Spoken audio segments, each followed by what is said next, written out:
Donc, sujet de cette saison. Alors, on ne sait pas trop encore comment on va faire au niveau des formats, on se fait conseiller en ce moment, enfin, tous les bails. Premier sujet, donc les classiques, qu'on va aborder sur plusieurs questions. Ce sera sûrement scindé en sur plusieurs vidéos, il y aura un format long, bref, on verra ces choses-là, on n'est pas encore là-dessus. Et pour commencer, il faut peut-être se servir un petit verre quand même. Bah écoute, moi c'est déjà fait. Toi, c'est déjà fait Ah ouais. C'est comme ça. Tu m'as devancé. Tu m'as devancé. Petite bouteille full black me plaît. Donc ouais, les classiques. Je pense qu'il faut commencer par le commencement. Est-ce que tu aurais Une première question. Première question sur ce sujet-là. Ouais, on va commencer par la base. Je pense que c'est bien de donner un cadre à qu'est-ce qu'on appelle un classique. Donc, et en fait, la question, ce serait qu'est-ce qui définit un classique? C'est quoi? Voilà. Quels sont les paramètres pour rentrer dans la case? Exactement. Pour rentrer dans la case d'un classique, que ce soit album, titre.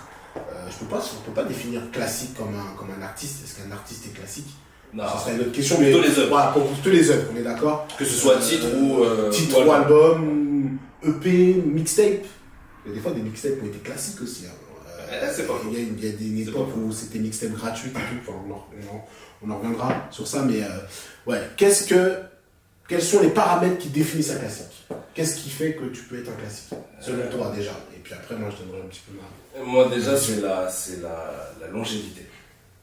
Okay. Quand tu écoutes un morceau, quand j'écoute Still Dre en 2022, bon, je me crois pas en 2001, mais... Le classique des classiques en même temps. Ouais, j'ai pris une grosse rêve. Une grosse rêve, mais ça donne le cadre. Tu vois, c'est ça, c'est qu'aujourd'hui tu l'écoutes, tu prends autant de kiff à l'écouter que quand il est sorti. Déjà ça pour moi c'est une obligation. Si aujourd'hui j'écoute un son, il me fait plus rien, c'est que c'est pas un classique. D'accord. Sauf si à l'époque il me faisait déjà rien. Mais... Alors ça amène encore d'autres questions. Encore d'autres questions. Mais effectivement, la longévité, je pense aussi que c'est quelque chose d'important. Mais donc du coup, un son peut être classique à un moment et sortir du classique. Question dans la question. Non, mais c'est vrai, c'est un mauvais exemple. Mais quand tu parlais de longévité, comme tu disais, il fallait qu'il te fasse quelque chose à un instant. Est-ce qu'un son peut être classique pendant une dizaine d'années et non. 15 ans, il faut qu'il y ait un temporel? Non, temporel. Ok. En fait, voilà, t'as sorti le bon mot. Ouais. Pour moi, un classique, c'est intemporel. Que t'aimes ou que t'aimes pas, le son, il perdure. Tu vois, on écoute du Michael Jackson, des sons des années 80. Tu l'écoutes aujourd'hui, c'est toujours une dinguerie, tu vois ce que je veux dire? C'est même du facile. Non. Tu dis, quand tu donnes Steve Ray, quand tu donnes Michael Jackson, on va trouver plus des sons un peu plus pointus, qui sont classiques parce qu'ils ont la longévité dans un premier temps, mais forcément il y a d'autres paramètres qui rentrent dedans. Pour être plus pointilleux et pour parler un petit peu plus aux gens de notre génération, un Big Pimpin' de Jay-Z, intemporel. Ok. Intemporel. Surtout qu'en plus à l'époque le Sud il n'avait pas le vent en poupe. Il a déjà des mecs du Sud sur le son. Et donc du coup, maintenant que le Sud est devenu number one au state, même quand tu l'écoutes, tu te dis putain c'est un truc de ouf ce qu'il a fait Jay-Z. Ça m'amène un autre paramètre. Et ça tu vas peut-être me dire oui ou non. Est-ce qu'il faut que ce son, quand il sorte, il soit pas en avance sur son temps? Est-ce qu'en fait, par exemple, tu prends Still Dre ou tu prends Big Pimpin', l'exemple que tu as donné, il est encore plus véridique.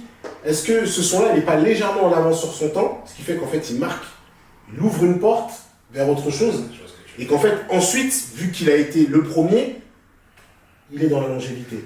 Parce qu'en fait, à ce moment-là, il était choquant, à ce moment-là, il était...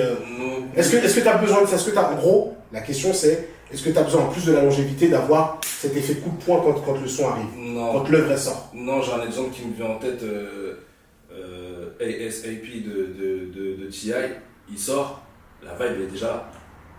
Tu vois, par exemple, toi, tu le mets dans le classique, je le mets pas dans le classique. Ah ouais? Ouais, j'en mets d'autres de T.I., celui-ci, je le mets pas dans le classique, par exemple.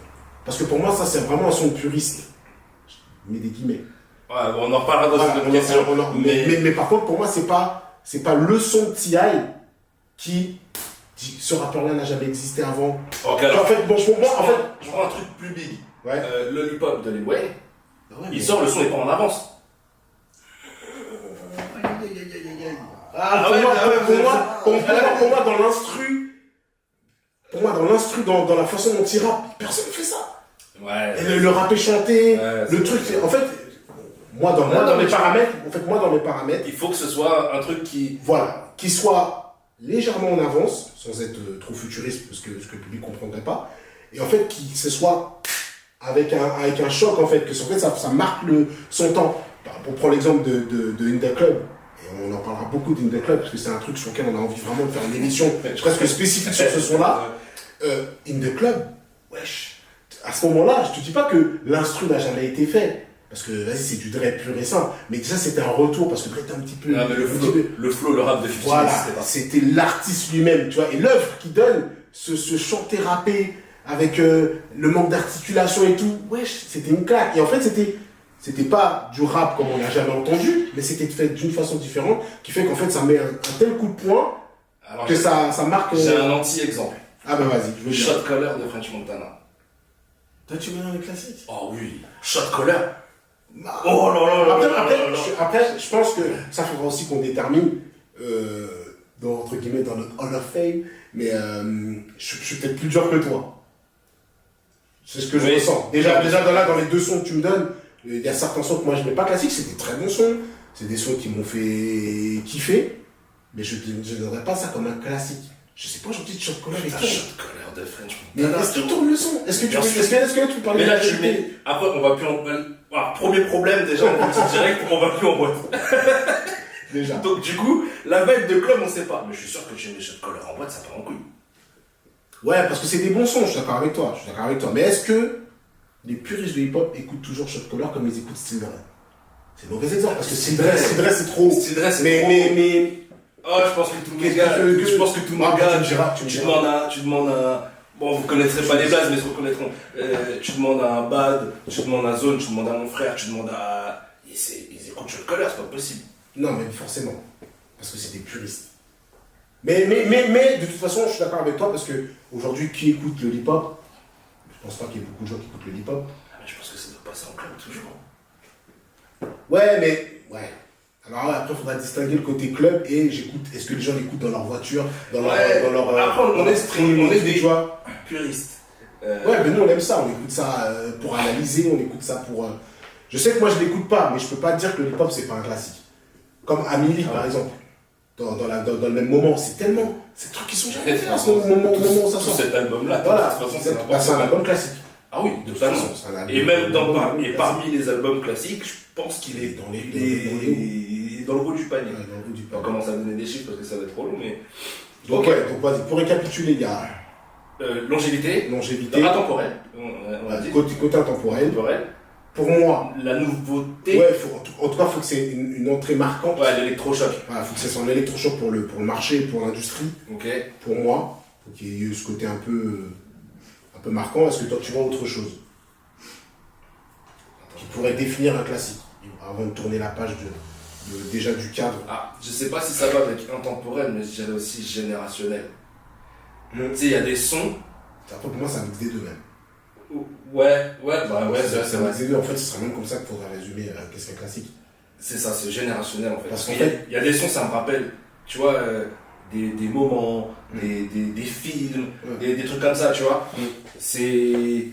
Ouais, faut que ça ait bercé faut que ça ait bercé une génération. Non, mais et en fait, effectivement, ça vient clôturer la page de ce qu'on disait juste avant, en disant par exemple, est-ce que le hip-hop, les gens continuent à écouter? En fait, vu qu'il est générationnel, il parle à une génération. Oui. Et même si cette génération-là ne l'écoute plus, ils savent que c'était du lourd, ils savent que ça c'est un classique. Et quand tu parles hip-hop, quand tu connais, tu es obligé de mettre ça comme classique. Un petit peu comme un joueur. On va faire beaucoup de parallèles avec l'NBA, parce qu'on aime bien le basket. Oui. C'est comme si aujourd'hui, tu parles à un petit de Chamberlain, il va te dire frérot, Chamberlain, Dr. J, ça leur parle pas. Mais les gens qui connaissent, même s'ils n'étaient pas nés, ils savent.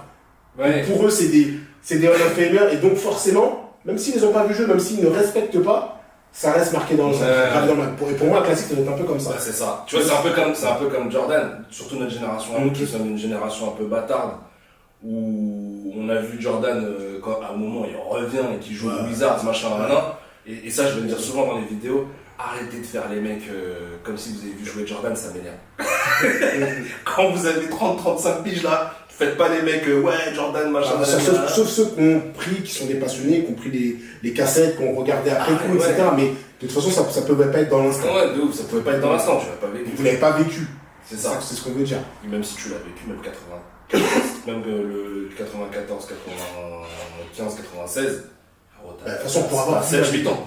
Pour avoir vu 88, il faut, tu vois, par exemple, il faut être un Ouais. daron, tu vois. Daron, Il faut après avoir vécu entre la France et les États-Unis, enfin voilà, c'est compliqué. Et nous, on venait de naître. Donc, mais bref, du coup, ok. Générationnel. Donc la case du classique, en gros, ce serait ça. Ouais. Le cap, c'est, faut que ce soit générationnel. Donc, ça a marqué son temps, ça a marqué le public et il y a un côté intemporel parce que les gens s'en souviennent. C'est ça. Voilà, moi ça me va. Ce cadre-là, il me va. Il te va. Forcément, il va faire découler d'autres choses. Ok. Vas-y.